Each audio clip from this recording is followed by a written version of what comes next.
This is passage 1 for the Biochem section of Section Bank Volume 2 from the AAMC. An adult individual experiencing diarrhea complained of weight loss despite consuming a large amount of food. Researchers took a biopsy of the pancreas and small intestine, and they collected a stool sample. And they performed a glucose tolerance test, which is kind of referred from this table, okay? And where glucose levels are tested under two conditions: and after fasting and after 2 hours consuming 75 grams of glucose and 237 milliliter solution.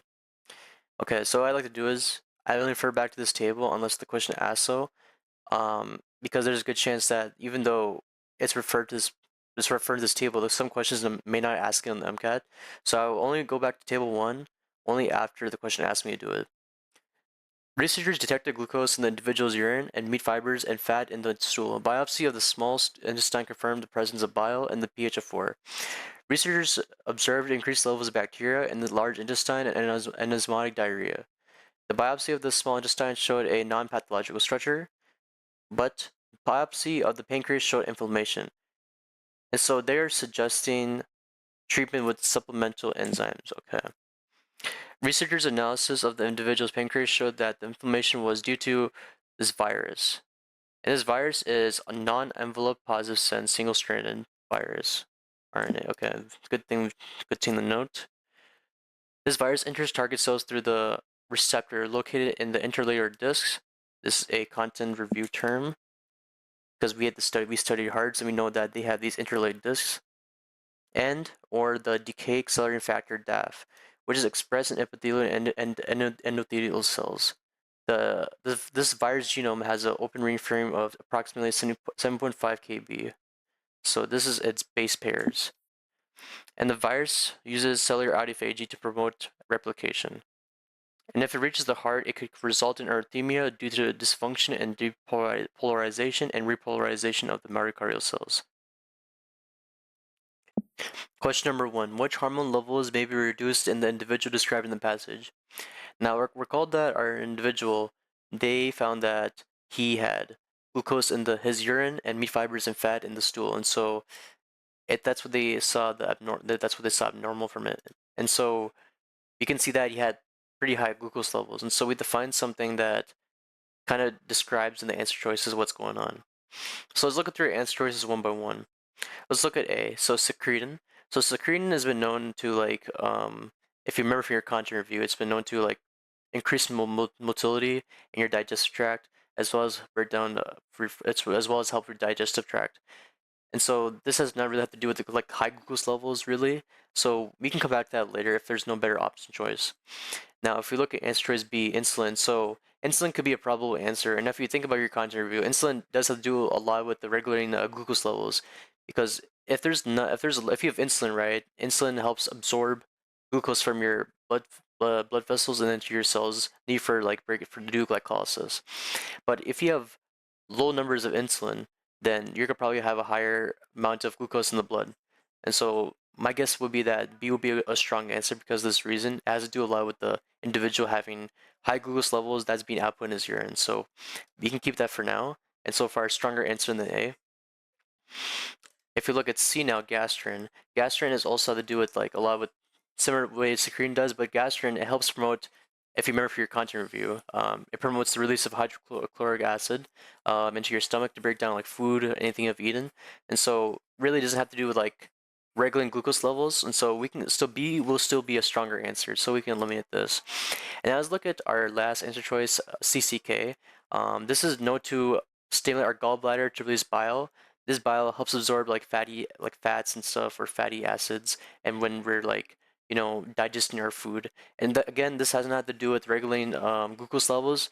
B is a better strong answer because it does have to do a lot with the abnormality of the patient's glucose in his urine sample, and so B will be the correct answer. And that is question number 1. Alright, question number 2. According to the passage, CB3 most likely disrupts the function of which structures in the heart? So now let's go back to our last paragraph where they first talked about the virus. And so if you look at this last part here, which I highlighted from my passage read through, it says that It infects if CB3 infection reaches the heart, it could result in arrhythmia due to dysfunction in the depolarization and repolarization of the myocardial cells. So arrhythmia, you have to know, is that it's irregular contractions of the heart. That's basically kind of you have to know. But or you can just kind of figure out based on the way you read this sentence right here, because it says depolarization and repolarization, which are key terms because these are known to cause contractions in cells or send signals. Like if you think about how muscle cells work and like how neurons fire like a signal. So let's go through our answer choices one by one. So let's look at A, endothelium. Endothelium doesn't really have to do with anything we're talking about because the virus does, it causes muscular like discontraction. So endothelium doesn't really have to do with what we're talking about here. So far not going to answer. B, dense bodies. Now it's getting a little bit better. Now dense bodies, if you recall, they basically anchor down filaments and muscles, but they don't really have to do anything in depolarization or repolarization of myocardial cells. So sure, it has to do much better than answer choice A, but not so much good as I wanted it to be. So for now, I'll hold on to this and I'll come back to it later. And C, ion channels. Now this looks more promising because they talked about how this virus it affects depolarization and repolarization. And then if we recall, this is caused from like this event happens when we have ion channels, because if you think about depolarization is when the sodium enters through an ion channel, and then repolarization is when potassium leaves the ion channel outside into the extracellular matrix. And so this is a good probable answer, which I like so far because it does explain a lot why this function happens at all. So C is a good answer and I'll keep it. If you look at answer choice D, microtubules. And so recall again, microtubules is it's like a structure filament inside a cell, and so it's what holds the cytoplasm together. Doesn't really have to talk about how it contracts muscle. It just serves as like a support for a cell, just like dense bodies anchors the muscle cells, and it's kind of this anchors the the cytoskeleton inside the cell. So it's kind of similar to answer choice B, and so if you like have two similar answer choices, there's a good chance that both of them are not correct, and so C is the best answer choice from all these answers at all. And that's question number 2. Question number 3: What structures did researchers observe in the biopsy of the small intestine? So they did the biopsy in the second paragraph. That's what discussed it. So let's go read back on it. So biopsy of the small intestine confirmed the presence of bile and pH of 4. So they're saying it's a little bit kind of acidic a bit. And so researchers observed increased levels of bacteria in the large intestine and osmotic diarrhea. The biopsy of the small intestine showed a non-pathological structure. So what does this mean? So basically, non-pathological means there's like no abnormal, like there's nothing like different from like what you see from a normal intestine. So they saw like normal structures there basically. If it was just pathological, then that means they saw something different that would not be otherwise seen as normal. So let's go through our answer choices after reading this part. So let's look at answer choice A. This and then many mucous cells. And so what RAG is basically it's like the stomach line folds of the stomach. And so they're talking about the small intestine. This part doesn't really exist in the small intestine. It's mainly like exists in the stomach folds. And so A so far is not the correct answer because has to do with involving the stomach and then not the small intestine. And then if you look at answer choice P, flattened microvilli and few blood cells. Okay, vessels. So yeah, so far it's a pretty good answer. I like it. This is what we expect to see in the small intestine. But however, they said in the paragraph they said non-pathological, so meaning that there's nothing that was damaged and it was completely normal. And so flattened microvilli, I would be concerned because that's not something you would see. That's more like a pathological structure, something that's abnormal. And so far B is kind of like that's not a good answer choice right now, so I'll probably come back to that one later if there's something else. C, microvilli, and then there's many small capillaries and lacteals. Okay, and so this is what I expect to see in a small intestine, right? Because the microvilli, they've been known to like absorb nutrients in through the intestine and through the bloodstream, and into the capillaries. And there's also lacteals too that kind of serve in helping that in the small intestine. So far, this is a normal thing I would probably see, yeah. And so C is a good answer so far, and much better choice than B.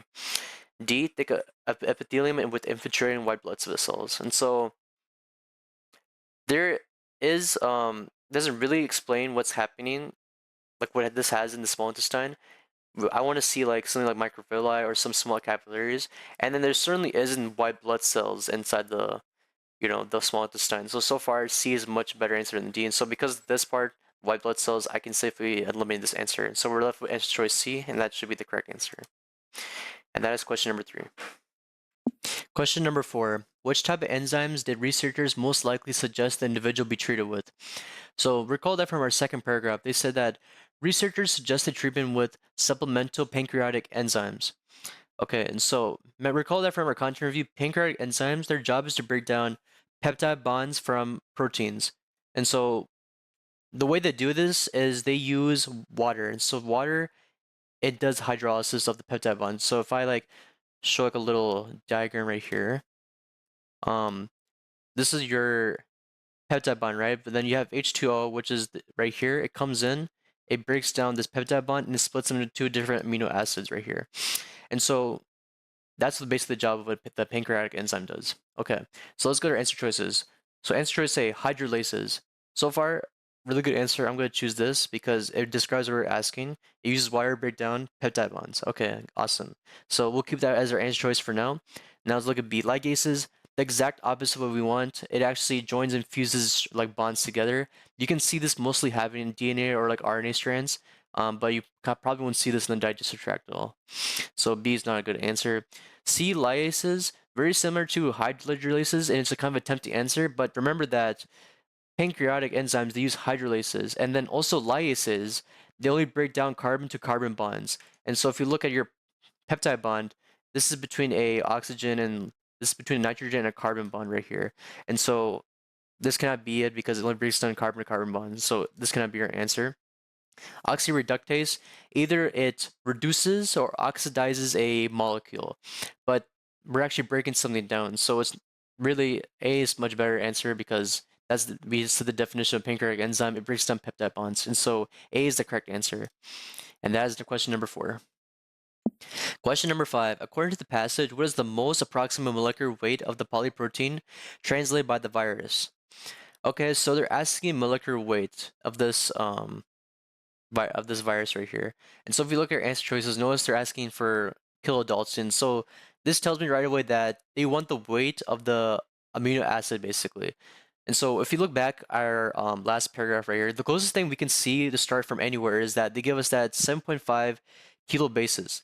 And so what do we know? If we go from bases to amino acids, we can go to Daltons. And so first, let's convert this 7.5 into our amino acids first. Okay, so let's just do that. So 7.5 kilo bases. Okay, so then I'm just convert this into regular bases. Again, you have to know from your metric units.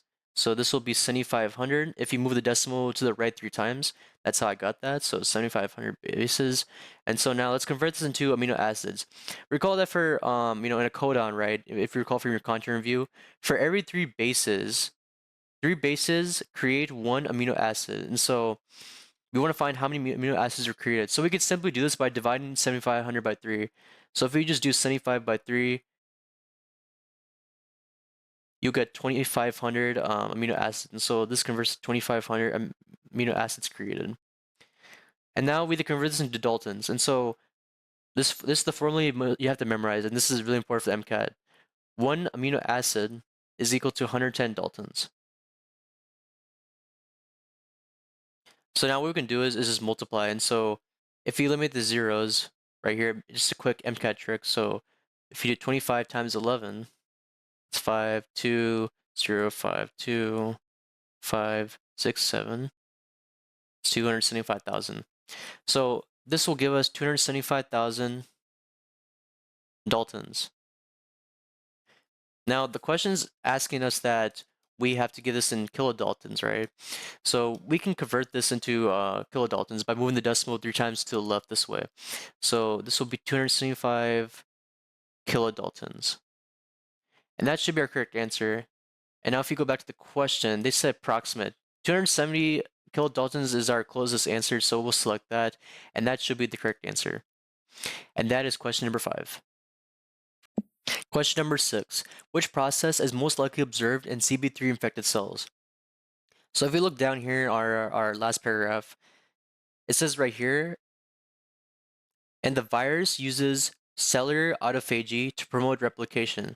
So this part is important right here. So basically, when it's trying to replicate itself, it will cause autophagy. So what does that mean? Autophagy is like when it programs the cell to cause apoptosis. So basically, it manipulates the cell in a way that it causes it to destroy itself while promoting its own self.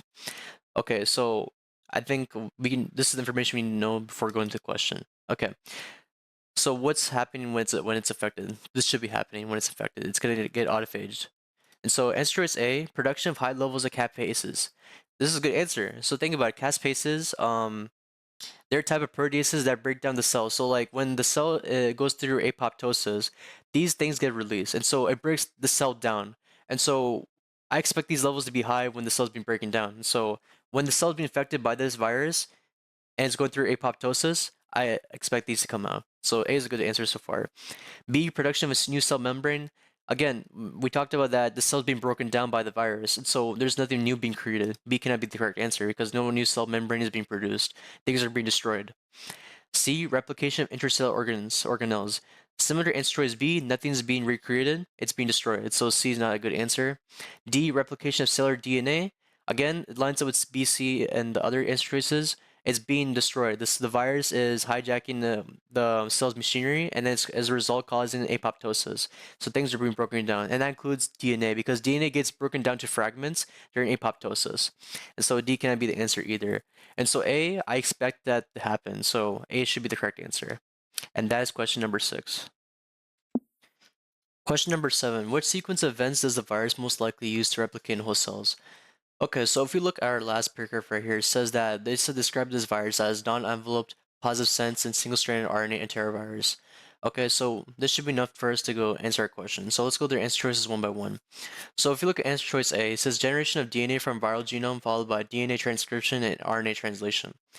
So right off the bat, this is wrong because as first of all, it says DNA, it's generation of DNA. We're dealing with a RNA virus right here, so really it should not be transcribing or translating a DNA. So, and in the positive sense, RNA virus, it can directly recreate itself using the host cell's ribosomes. It doesn't need to transcribe itself to become compatible with the host cell. So as a result, A should not be the correct answer. So now if you look at answer choice B, integration of the viral genome and the host cell genome, followed by replication within the host cell. So recall that this is something like you would see something in the bacteriophage, not a positive sense virus. So to bring a visual, this by the way is from the Miles Down cheat sheet. I recommend you read this in your own time. Very good for the MCAT. But from that aside, the bacteriophage, what it does is it integrates the genome inside the host cell, and it goes through this thing either through the lytic or lysogenic cycle. So lysogenic, it will lay dormant for a while until a certain trigger happens, and which creates more of the bacteriophages. This is something you would see inside a bacteriophage, and not really for like a positive sense RNA, really. So B should not be the correct answer. It should not be the correct answer. So let's look at C now. Retrotranscription of the viral genome and integration of the host cell genome followed by replication within the host cell. Again, two things are wrong here. So it says retrotranscription. This is something you would see in a negative sense virus. And then number 2, it doesn't even integrate its host. Does not integrate its genome inside the host cell. So this is something you would like see for retrotranscription wise. You'll see in a negative sense virus. So C is not correct. And finally, D, direct RNA translation of the viral genome and synthesis of the negative strand RNA followed by replication of positive strand RNA. This is the textbook definition of a positive sense RNA. So just to give you like an idea here, I'll draw this out. So like let's recap that a positive RNA can directly create more proteins. But the issue is that there's only a limited amount of positive RNA, right, that can create proteins. So what does the virus do? It transcribes itself to create negative RNA. That negative RNA makes more positive RNA because it transcribes itself again. It transcribes more of itself to create more positive RNA, and that positive RNA makes proteins. And then same cycle happens again. It takes that positive RNA, makes it to negative RNA, which makes more positive RNA. It's a cycle that goes looping over and over again to make more proteins for the virus so it can build itself, if that makes sense. But basically, that's saying that That's the behavior basically of a positive sense RNA, and it cannot be for a negative strand. So this is the definition of a positive sense, and D is the correct answer. And that's the end of question number 7.